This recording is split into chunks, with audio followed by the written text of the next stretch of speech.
जय जय राम राम राम राम राम जय जय राम राम जय जय राम जय जय राम जय जय राम जय जय राम जय जय राम जय जय राम जय जय राम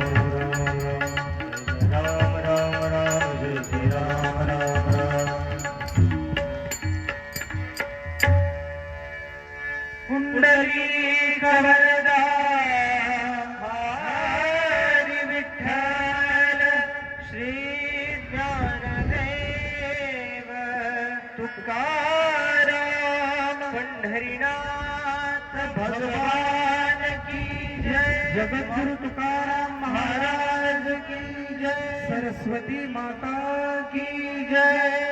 शनेश्वर भगवान की जय।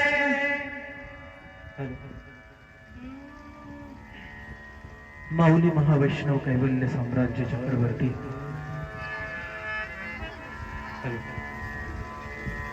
अनाथांची माय साधकांचा मायबाप विठोबाचा प्राण सखा चैतन्याचा जिव्हाळा कैवल्याचा पुतळा साधकांचा मायबाप अशा या ज्ञानाईचं चरित्र आपण अभ्यासत आहोत। शनी जयंतीच्या निमित्तानं वर्षा ऋतूचा विचार न करता शनी देवावरती विश्वास ठेवून सप्ताहाची सुरुवात केली। कारण आपण ठरवणारे कोण आहोत? करता करविता तो असतो। असे पण करणारे खूप होऊन गेले। मी असं करेल, मी तसं करेल, पण साध्य होईल याची काही शाश्वती नसते। रावणाने सुद्धा अशा पद्धतीचा विचार करून ठेवला होता की समुद्र मी गोड पाण्याचा बनवेल आणि स्वर्गापर्यंत जायला मी सीडी बनवून ठेवेल, पण त्याचा तो मानस मानसच राहिला, पूर्णत्वाला गेला नाही। मनुष्य हा निमित्त मात्र असतो आणि भगवंताच्या मनात आलं तर तो कार्य करून घेत असतो। आपल्या हातात काही नसतं, पण तुम्हाला आम्हाला ती सवय लागलेली असते की आपल्याकडे श्रेय घेण्याची। माऊलींचं चरित्र आपण अभ्यासत आहोत। संतांचं चरित्र गायलं जातं म्हणजे वाणीला पवित्रता येते। संतांनी नेमकं काय केलं आपल्यासाठी म्हणून त्यांना एवढं महत्व आपण देतोय। संतांनी आपला उद्धार कसा होईल याचाच प्रयत्न केला। अगरबत्ती जर आपण देवाच्या समोर लावली तर ती जळत राहते, जळत राहते, स्वतःला चटके बसतात याचा विचार ती करत नाही। पण तिची झालेली राख खाली ज्यावेळी पडते त्यावेळी तिचा विभूती म्हणून, अंगारा म्हणून उपयोग आपण करतो। तद्वत संतांनी आपल्याला सुधरवताना किती स्वतःला त्रास होतो याचा विचार केला नाही। बुडते हे जन न देखवे डोळा म्हणून कळवळ आहे। ही वृत्ती संतांची आहे आणि म्हणून त्यांना आपण संत म्हणतो। आणि आपलं वागणं मात्र विरोधातलं असतं। कोणाचं चांगलं झालं तर आपल्याला खंत वाटते आणि संतांना वाटतं की सगळ्यांचं चांगलं व्हावं। म्हणून संतांचं सानिध्य हे नेहमी असणं चांगलं आहे। संतांनी स्वतःचा शरीराचा सुद्धा त्याग करायला मागं पुढे पाहिलं नाही। स्वतःला त्रास इतका दिला। वत्रासुर नावाचा राक्षस बलाढ्य राक्षस झाला, ताकदवर झाला, देवांची शक्ती खुंटायला लागली, त्याच्या पुढे काही चालत नव्हतं। राक्षस मारायचा कसा हा प्रश्न पडला। मग भगवान विष्णूंनी त्याला पर्याय दिला की त्याला जर मारायचं असेल, देवदेवतांना तो सरशीचा ठरत असेल, तर तुम्हाला संतांच्या हाडाचं वज्र करून आघात करायला लागेल, त्यावेळी तो मरेल. तसं तो मारला जाणार. आणि म्हणून दधीची ऋषींनी देवता समस्या घेऊन आल्यावर स्वतःचा विचार केला नाही. इथं देवदैठण मध्ये दधीची ऋषींची समाधी आहे, आपल्या शिरूरच्या पुढे. दधीची ऋषींनी विचार केला नाही काय समस्या आहे, काही नाही, देवतांना त्रास होतो, तथास्तु तुमचं कल्याण होत आहे ना, एवढंच ठीक आहे. स्वतः समाधी लावली आणि त्या योग साधनेने त्यांनी स्वतःचा देह भस्म करून टाकला. माझ्या देहाचं भस्म ज्यावेळी होईल त्यावेळी हाड मात्र माझे शेष राहतील, त्याचं वज्र करा. त्या देहाचा विचार केला आणि मग त्या हाडाचं वज्र बनवलं आणि त्या वज्राने त्या राक्षसाचा वध केला. ही कल्याणाची भावना असते, ती संतांकडच. आणि संतांच्या नंतर ती जर भावना कोणाकडे असेल तर आई वडिलांकडे. वाया गेलेलं लेकरू कसं जागेवर येईल याचा प्रयत्न करतात आई वडील. वाट चुकलेला समाज कसा जागेवर येईल याचा प्रयत्न करतात संत. लेकुराचे हित वाहे माऊलीचे चित्त, ऐसी कळवळ्याची जाती करीला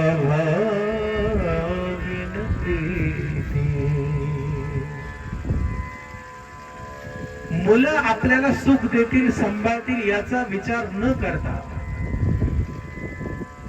त्याला सुधरवणं एवढाच प्रयत्न करत राहते, तिचं नाव नाही. म्हणून तुकोबारायांनी जर दृष्टांत द्यायचा म्हटलं तर दुसरा कुठलाच दृष्टांत त्यांना सापडला नाही किंवा त्या ताकदीचं कुणी सापडलं नाही. संतांच्या लेवलला जर नेऊन कोणाला बसवता येईल तर लेकुराचे हित आहे माऊलीचे. दुसरा दृष्टांत सापडला नाही. की काळजी आईच घेऊ शकते.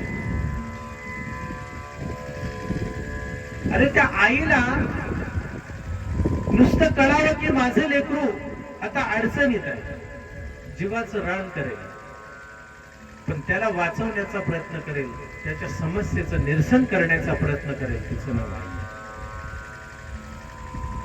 दुर्योधन त्याचे बाकी 100 भाऊ आहेत, एक बहीण आहे त्याला, म्हणजे टोटल त्याच्या सहित 101 संख्या असणार आहे.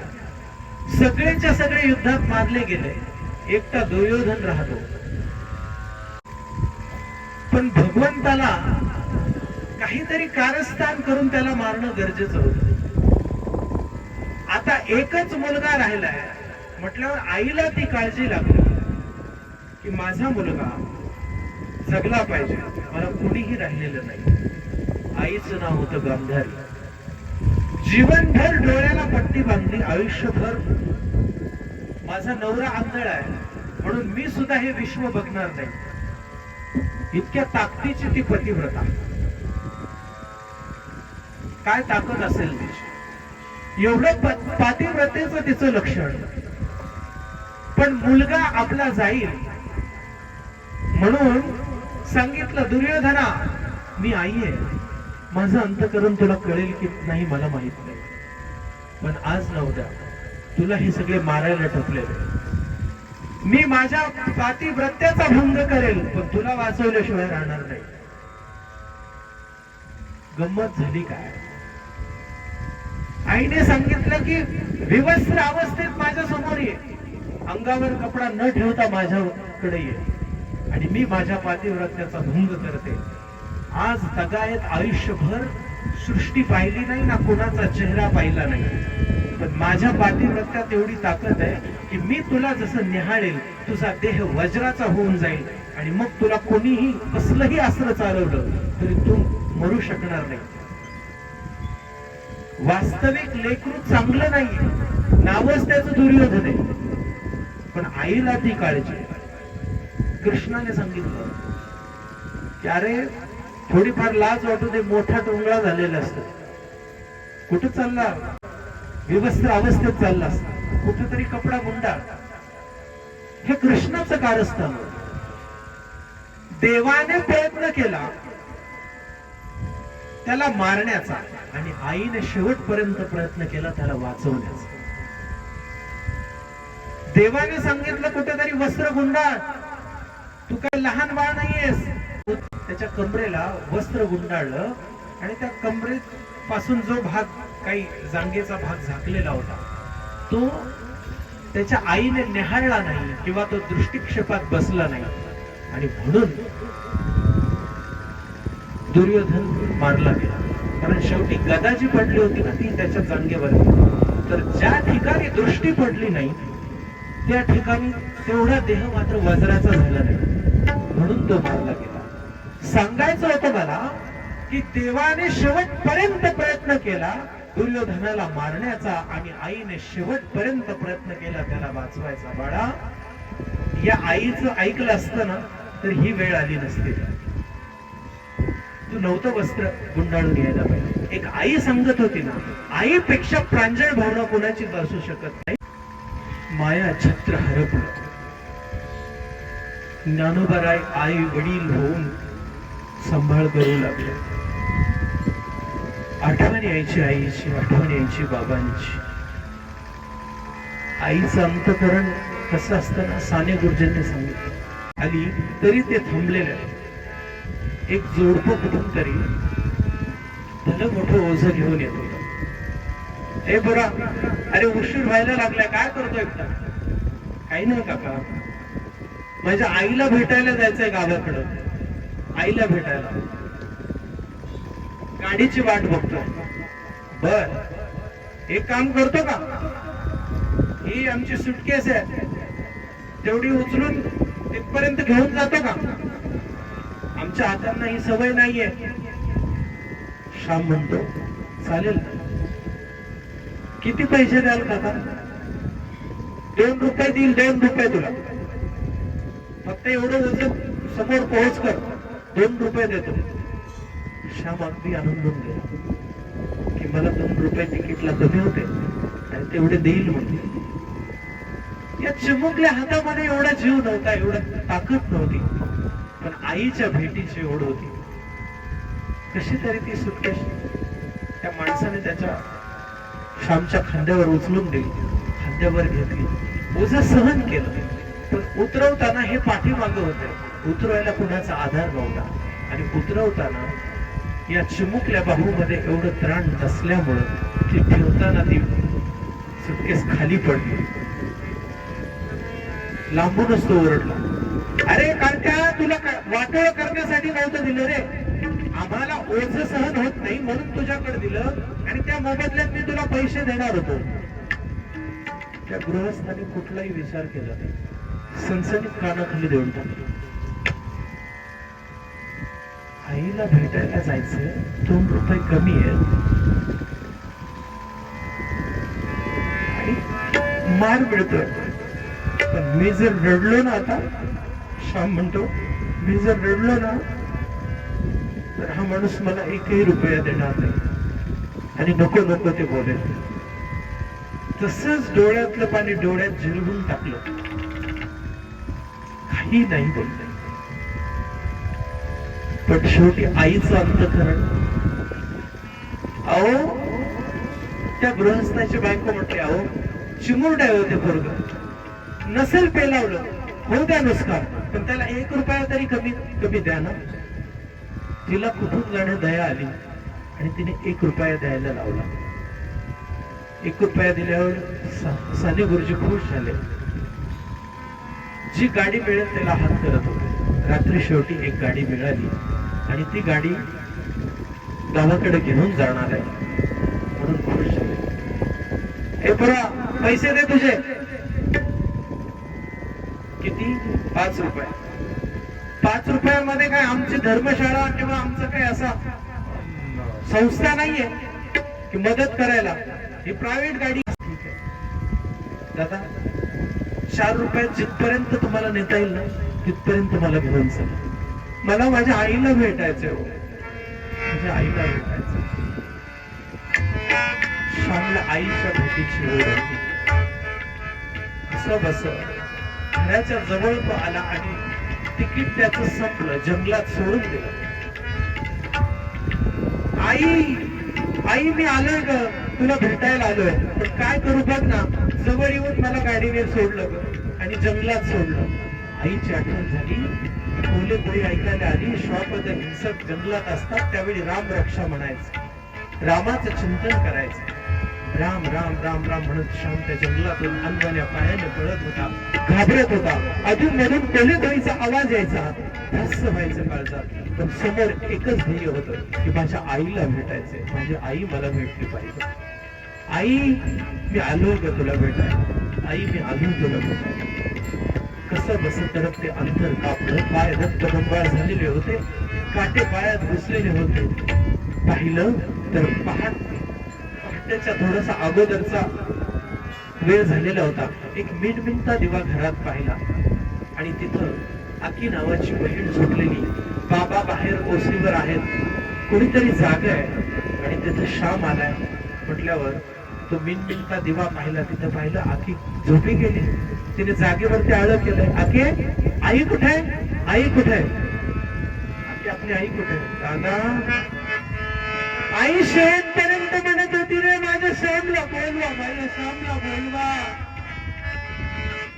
जोपर्यंत तिचा प्राण होता ना तोपर्यंत तुझ्या वाटेकडे डोळे लावून म्हणत होती की माझ्या श्यामला बोलवा, माझ्या श्यामला बोलवा, एकदा पाहू द्या रे माझ्या श्यामला. पण दादा तुला नाही रे संपर्क करता आला आणि तू वेळेत नाही आला. तू आलाय पण या जगात आपली आई राहिली नाही रे. आई सोडून गेली आपल्याला, आई सोडून गेली आपल्याला. आई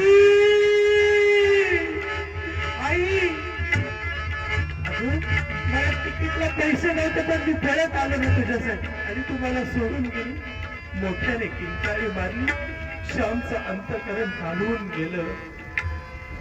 कुणीतरी रडतंय म्हणून शेजारी जागे झाले. एक छोटी संगत होती की काय आवाज येतोय, छोटी बोट करून दाखवत होती.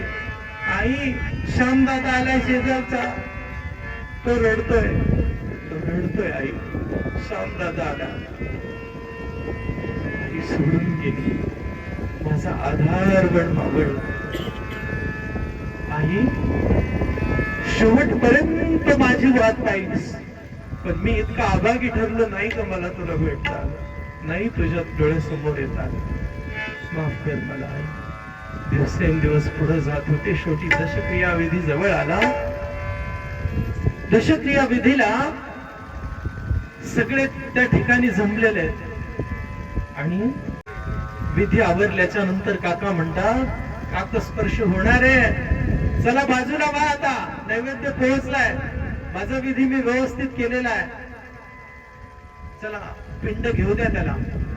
काक तिकडे झाडावर बसतोय, जवळ येतोय. फक्त कावळा 2 पावलं पुढे यायचा, इकडे तिकडे पाहायचा, कधी डोळे झाकायचा, पुढे जायचा, पुन्हा उडून झाडावरती जायचा. आई माझी काळजी का ग तुला, मी भेटलो नाही म्हणून शेवट नाही तू आई, स्पर्श कर ना काही. तरीही तो कावळा शेवट नाही. आई आता माझ्या लक्षात आलं, तुला आकीची काळजी आहे ना. तुला वाटत होतं ना की आकीचं लग्न फार थाटामाटात करायचं. मी करील आई. हा श्याम आहे ना, तिचा भाऊ आहे, श्याम खूप आकीचं लग्न चांगलं करेल आई. तिची काळजी नको करू आई, नको करू आई काळजी. मी खूप शिकेन, खूप मोठा होईल आई आणि तिचं लग्न खूप चांगलं करेल आई. शेवटो आई, आमच्यात नको अटको आई, कर ना ग काका स्पर्श. तो कावळा 2 पावलं पुन्हा पुढे यायचा, झाडावरून खाली यायचा.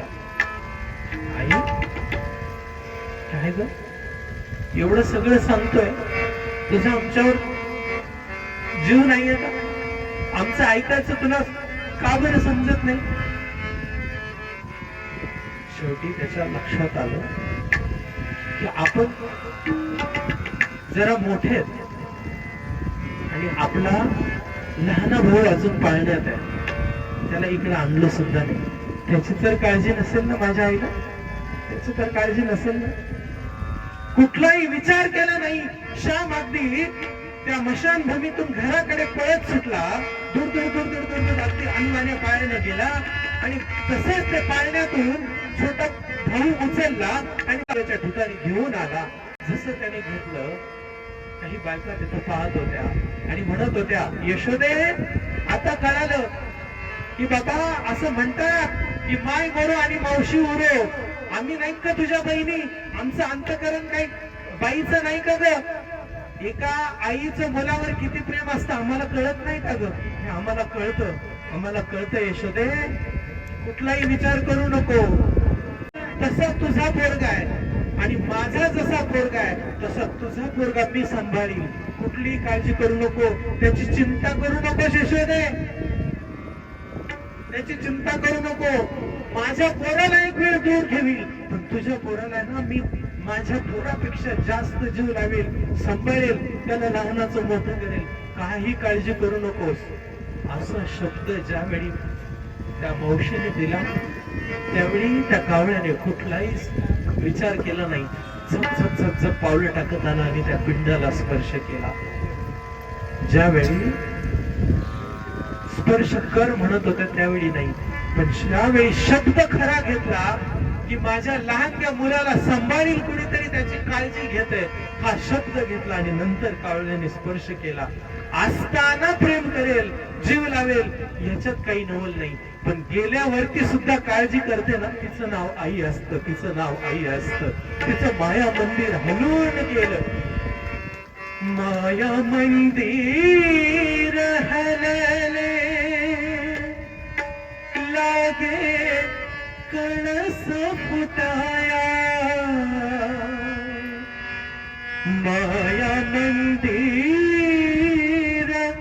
हलले लागे कळस फुटाया. आज घाण पक्षीनी जाई तिला ना भेटाया. आज घाण पक्षीनी जाई तिला ना भेटाया. घाण पक्षीनी जाई तिला ना भेटाया. आज घाण पक्षीनी जाई तिला ना भेटाया. माया मंदिर हलले लागे काहुर सुटाया. माया मंदिर हलले लागे काहुर सुटाया. आज घायल पक्षी जाई तिला ना भेटाया.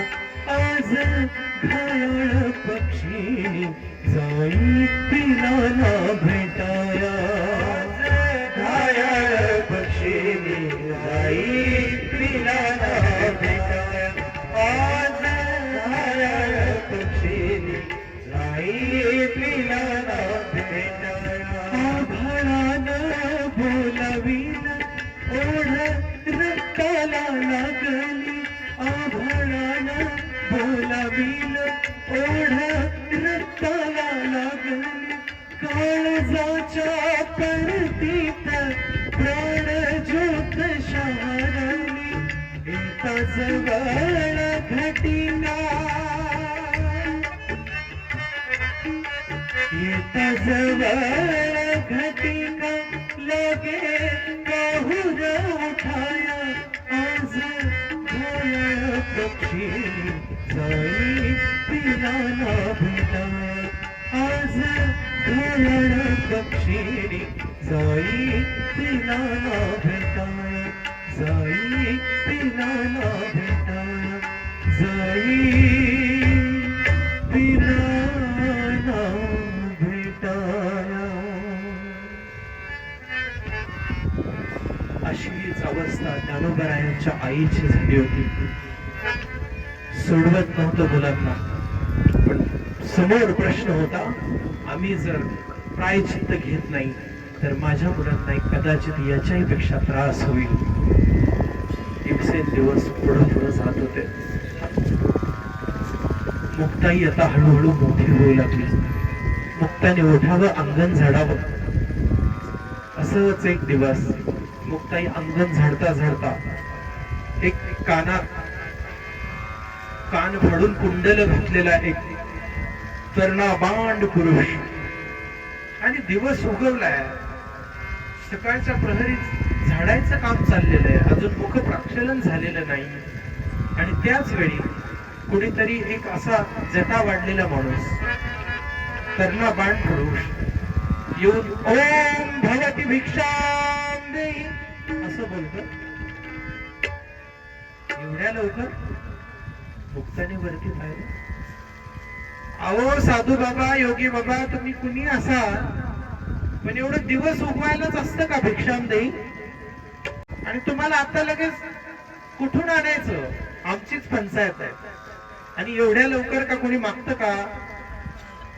मागतं कोणी एवढ्या लवकर? मुश्किलपणे तो गालात हसला. पुन्हा एकदा म्हटला ओम भगवती भिक्षाम देई, ओम भगवती भिक्षाम देई.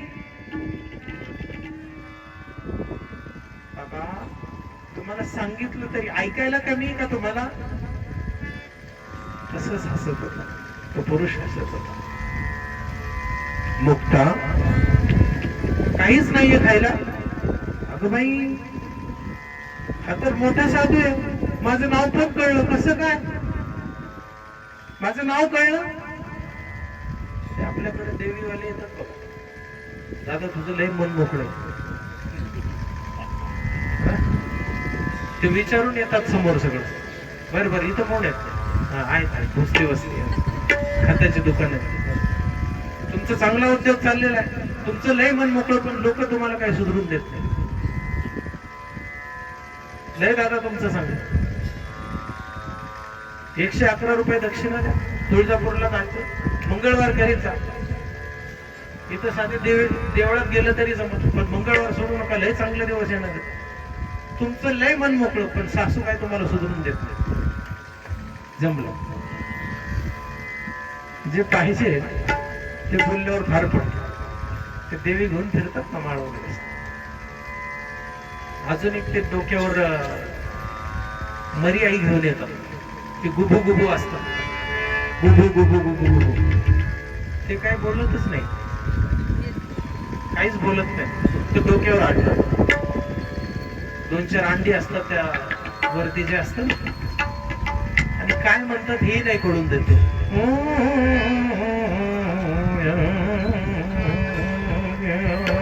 गुबू गुबू गुबू काही कळत. आणि माग त्याची लक्ष्मी तयारच असते, गुबू गुबू वाजवत त्याच्या पाठीमागे चालत असते.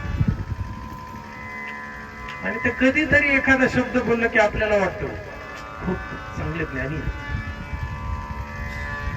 असं निवृत्ती दादा मजा करू लागले. मुक्ता, माझं नाव कसं माहिती? आणि ज्ञाना कुठे, सोपाना कुठे? अगं बाई, सगळं गुरुची माहिती आहे. ज्योतिषचा अभ्यास पण केलाय का तुम्ही? मुक्ता, मला नाही ओळखलं. अगं मी तुझा भाऊ आहे, निवृत्ती आहे. निवृत्ती? निवृत्ती नाही रे, मला चांगलं नाही आठवत. अगं ऐकलं असेल ना? हा हा हा, वाघ आला होता त्यावेळी पळून गेलेला दादा. निवृत्ती दादा, माझा निवृत्ती दादा आला. हे ज्ञाना, ज्ञानदादा, ज्ञानदादा, इकडे कोण आले बघ. सोपाना, कोण आले बघ, कोण आले बघ, कोण आले? आपला दादा आलाय, निवृत्ती दादा आलाय, निवृत्ती दादा, निवृत्ती दादा आलाय.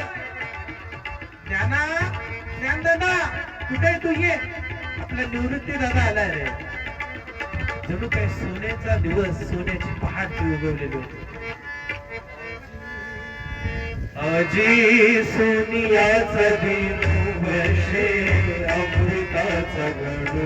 आजी सोनियाचा दिन, आजी सोनियाचा दिन वर्षे अमृताचा गणू. आजी सोनियाचा दिन हरी पाहिला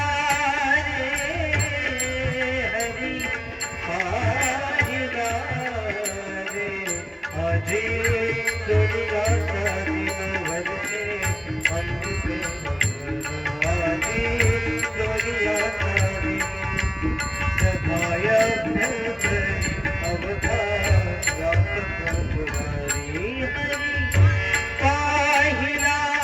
रे हरी पाहिला रे आजी सोनियाचा वर्षे अमृते पाहिला रे सोनियाचा वर्षे अमृताचा धनु माझी सोनियाचा देनु सोनियाचा देनु सोनियाचा देनु.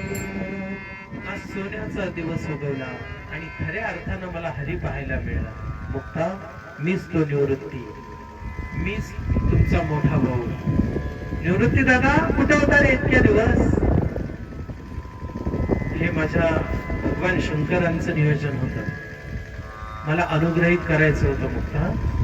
तुला कसं सांगू आता? म्हणून मला येता आलं नाही. मी जिवंत होतो. आई बाबांना कदाचित वाटलं असेल गेला निवृत्ती, पण नाही.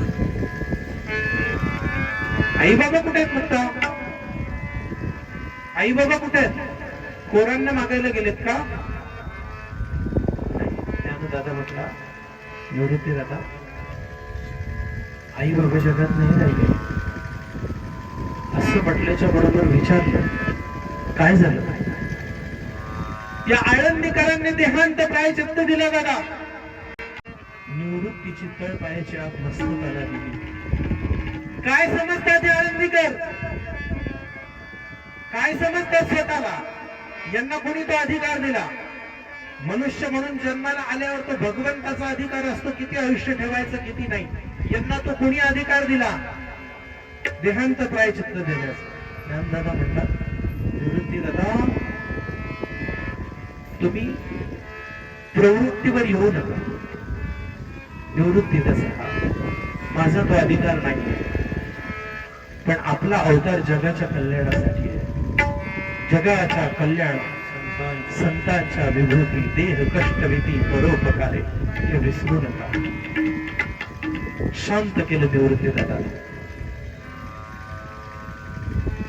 भिक्षा मागायला जावं.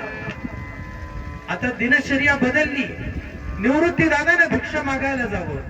पुन्हा तेच नको नको ते बोलणं. कुणी छातीत लाद घालावी, कुणी झोळीत माती कालवावी. अन्न चांगलं मिळेल याची व्यवस्था होऊ न देणं, एवढाच तिथल्या ब्राह्मणांचा उद्देश असायचा. कोणी रस्त्याने चाललं की त्यांनी म्हणावं, अरे अरे अरे अरे, इंद्रायणी माटवणी आले विटाळलेलं तोंड घेऊन दाखवायला, की चांडाळ आहे. नको नको ते बोलायचं. निवृत्ती दादाने विचार केला, हे किती दिवस चालणार? ज्ञानदादाने विचार केला, हे किती दिवस चालणार? दोघांचा विचार झाला आणि म्हटले, आपण पुन्हा एकदा न्याय मागू का? त्यासाठी आपल्या आई वडिलांनी देहत्याग केला, आपल्याला सुख मिळावं म्हणून. आणि तसं तर काय आपल्याशी वागणूक कोणाची नाहीये. वागत तर कुणी नाही आपल्याशी. कसं? माझा आवाज पोहोचतो का तुमच्यापर्यंत? असं तर आपल्याशी कोणी वागत नाही. मग आपण एकदा मुद्दल शास्त्र्यांना जाऊन विचारूयात का? विचारलं पाहिजे. जरी निषेध पाळायचा असतो तर मग हा निषेध सगळ्यांनी जर पाळला नाही, किंवा ज्यांच्यासाठी बंधनं केलेली आहेत, निषेध पाळायचा, आणि जर एखाद्या श्वानानं त्याचं काम चालूच ठेवलं, त्या श्वानामध्ये आणि आपण माणूस असून काय फरक आहे? त्यांनी दिलेला शब्द आहे, त्यांनी जर तो पाळला नाही तर त्यांना माणूस तरी आपण कसं म्हणायचं? म्हणून आपण एकदा विचारूया. ठरवलं आणि मुद्दल शास्त्र्यांकडे ज्ञानोबा निवृत्तीला निघाले. शिंडी गोंजारत मुद्दल शास्त्री बसलेले होते. अगदी त्या माडीच्या वरच्या मजल्यावरून एर झरा त्या गच्चीतून घालत होते. तशीच खाली नजर गेली. कोण आहे रे? कोण आलाय तिकडे? मी निवृत्ती दादा, निवृत्ती नाव आणि ज्ञानेश्वर हा माझा भाऊ सोपान. अरे तुम्ही 3च होते ना, 4 झाले कसे? आम्हाला तर बरं वाटलं होतं. प्रदक्षिणेला गेले, पापेची संतती खाऊन टाकली वाघाने असं समजलं होतं. नाही काका, मी निवृत्ती जगला. काय देवाची तरी लीला आहे. पापेची संतती जगवतो आणि चांगले चांगले त्यांना आयुष्य देत नाही. मुक्तल शास्त्रांना निवृत्ती दादा बोलतात, ज्ञान दादा बोलतात. काका आम्ही बोललो. अरे हो, जसं काय भारत ज्ञान घेऊन अभ्यास करून आलात, माझ्याशी वितंडवाद घालायला आलात का? थांबा थांबा, तिथं पुढे नका येऊ, पुढे नका येऊ, पुढे येऊ नका. वारं सुटलेले तुमच्या पायाची धूळ परत माझ्या अंगावरती उडाली का पुन्हा आम्हाला स्नान करायला लागेल. एवढी अपवित्र तुम्ही. ठीक आहे का? नियमाप्रमाणे आमच्या आई वडील गेले. तुम्ही सांगितलं तो न्याय त्यांनी भोगला. मग नियमानुसार आम्हाला आता मुंजी करायला परवानगी द्याल ना? तुम्ही आम्हाला जातीत घ्याल ना? अरे कशाचं जातीचं? म्हणजे बापाला दुजोरा द्यायला आलाय का तू आता? बापाची बाजू ओढायला आलाय? हो, बापाची बाजू नाही ओढणार तर. अरे वा, उलट पण बोलायला शिकलास? नाही का? नियमाने मी सांगतोय की आम्हाला माणूस म्हणून जगू द्या. आमच्या आई वडिलांनी त्याग केला जातो. तुमच्या म्हणण्याप्रमाणे त्यांनी न्याय घेतला. अरे हो, मग आता काय करू मी? पाप करायला मी थोडं सांगितलं होतं तुझ्या बापाला की जा बाबा पाप कर. त्याला काम आवरलं नाही. अगोदरच लग्न केलं होतं, घरी संसार नीट करायचा. संन्यासातून पुन्हा गृहस्थ आश्रम घेतो आणि तू एवढा शहाणा आहेस, स्वतःला ज्ञानी समजता तुम्ही, तर तुम्ही शोधून काढा ना की याला प्रायचित्त काय आहे. कुठल्या ग्रंथात काहीतरी सापडतंय का बघा. आम्हाला जे कळलं, जे विद्वानांनी सांगितलं, अभ्यास केला. आम्ही ब्रह्मसभा बोलवली होती. ब्रह्मसभा म्हणजे काय असतं? त्याच्यामध्ये 4 वेदांचा अभ्यास असणारा एक व्यक्ती लागतो. धर्मांच्या ग्रंथांचा अभ्यास केलेला एक व्यक्ती लागतो. गावातले सगळ्या जातीतले पुरुष तिथे हजर राहावे लागतात आणि वानप्रस्थ, ब्रह्मचारी आणि गृहस्थ या तिन्ही आश्रमातले लोक तिथे हजर लागतात. त्याला म्हणतात ब्रह्मसभा. आणि सगळे म्हातारे तिथं हजर लागतात, प्रत्येक जातीतले. असं केलं होतं का? अरे आम्हाला नको ज्ञान शिकू. ब्रह्मसभा म्हटल्यावर आम्ही आमच्या नियमाचं पालन करणार, त्या दृष्टीनेच निर्णय देणार. काका जास्त नाही बोलत, पण एक विनंती करू की आमच्या मुंजी व्हाव्यात म्हणून तुम्ही अजूनही आम्हाला परवानगी दिलेली नाही. माणूसपणाची वागणूक आजही देत नाही. आजही आम्ही भिक्षा मागायला आलो तरी आमच्या जोडीमध्ये माती कालवली जाते, अन्नात माती कालवली जाते.